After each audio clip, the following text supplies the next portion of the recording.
Assalamualaikum warahmatullahi wabarakatuh. Perkenalkan, nama saya Arini Dwi Artika dengan NIM 250306119. Pada video kali ini, saya akan menjelaskan proses pernapasan ataupun respirasi yang terjadi pada ternak unggas, khususnya pada Gallus-Gallus domesticus, di mana video ini untuk memenuhi tugas dari mata kuliah Anatomi dan Fisiologi Ternak dengan dosen pengampu Ibu Insinyur Tati Vidianasari. Pada kesempatan kali ini saya telah menyiapkan preparat berupa organ pernapasan yang terdapat pada Gallus-Gallus domesticus.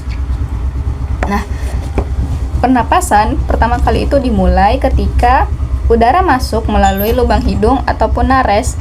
Nah, jadi di atas kapum oris atau di dekat kapum oris ini ada lubang hidung, lubang kecil yang bernama nares, di mana sebagai tempat masuknya udara sehingga unggas tersebut dapat bernafas. Nah, organ selanjutnya, udara akan melewati saluran selanjutnya, yaitu mulai dari laring, trakea, sampai masuk ke pulmonalis.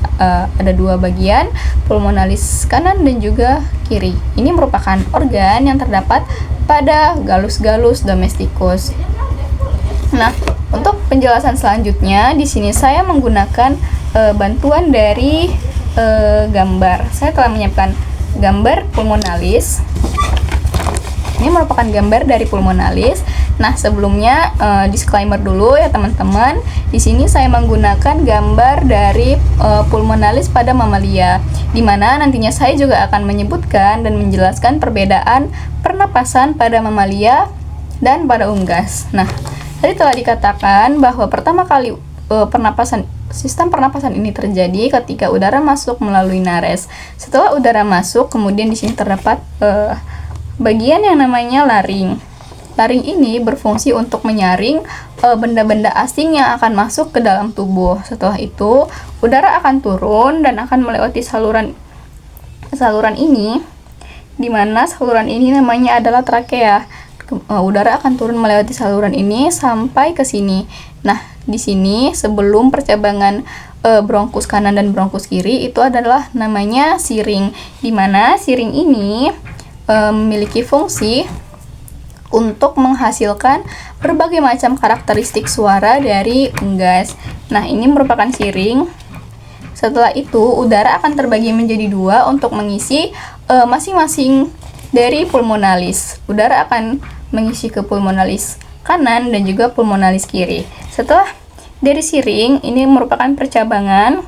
Percabangan ini namanya adalah bronkus. Nah, udara akan masuk ke pulmonalis dan menyebar secara merata, dan jika dilihat secara mendetail, di dalam pulmonalis ini terdapat bagian-bagian yang lebih kecil lagi yang berbentuk seperti ranting-ranting pohon, di mana ini namanya adalah bronchiolus.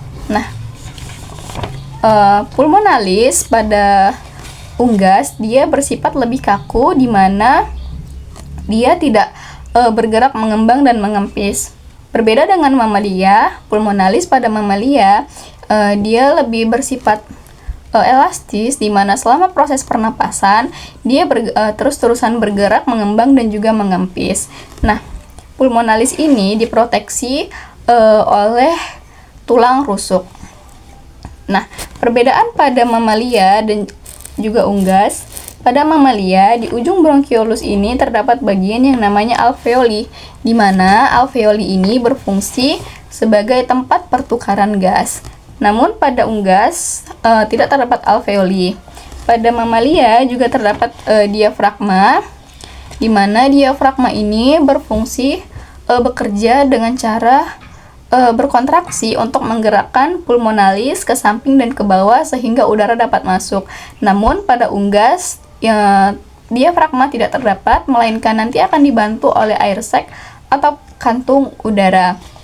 Pada mamalia juga terdapat yang namanya pleural cavity dan juga pleural membran, di mana bekerja dengan cara memastikan bahwa pulmonalis tetap licin dan tidak bergesekan secara kasar dengan tulang rusuk.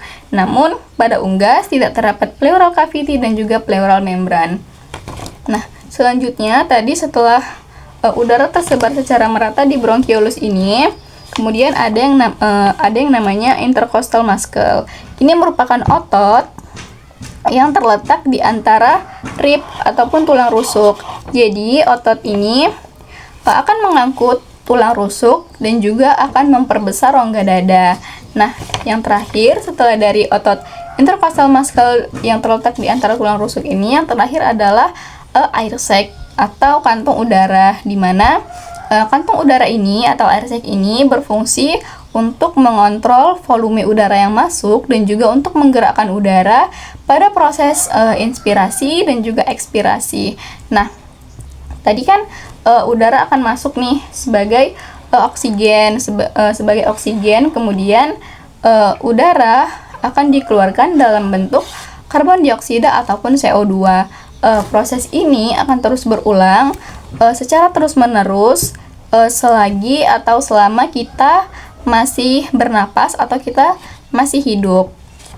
Karbon dioksida tadi juga atau CO2 tadi itu akan dikeluarkan dengan saluran yang sama. Jadi pulmonalis ini tidak menyimpan karbon dioksida, melainkan karbon dioksida tadi akan dikeluarkan menggunakan dengan saluran yang sama, dan proses tersebut terus berulang selama kita masih hidup atau kita masih bernapas. Nah, sekianlah penjelasan dari saya mengenai proses respirasi pada ternak unggas. Semoga apa yang telah saya sampaikan dapat bermanfaat bagi teman-teman sekalian. Apabila ada kesalahan, saya mohon maaf. Wassalamualaikum warahmatullahi wabarakatuh. Sekian dan terima kasih.